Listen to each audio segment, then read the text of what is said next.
अहिले संविधान संशोधनको पनि कुरा चल्ने गरेको तपाईहरुले सुनिराख्नु भएको होला।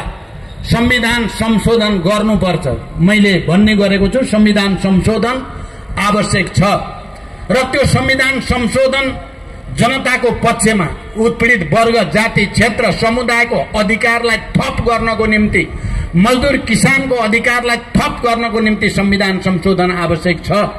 आत्मनिर्णयको अधिकार र स्वायत्तता र पहिचानलाई अझ सुस्पष्ट ढंगले व्यवस्थित गर्नको लागि संविधान संशोधन आवश्यक छ।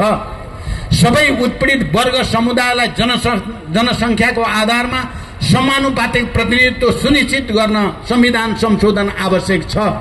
यो देशमा भ्रष्टाचारको मुहान थुन्नी हो भने अहिलेको यो शासकीय स्वरूप बदल्नै पर्छ। त्यति बेला पनि हामीले भनेका थियौं, यदि हामी संघीय लोकतान्त्रिक गणतन्त्रमा जान्छौं भने हामीले प्रत्यक्ष निर्वाचित कार्यकारी राष्ट्रपतिमा पनि जानै पर्छ। अनि मात्रै चुनावमा धनीहरूले, ठुलठुला पुँजीपतिहरूले मात्रै चुनाव लड्न सक्ने, जनताले चुनाव लड्न नसक्ने स्थितिको अन्त्य हुन्छ।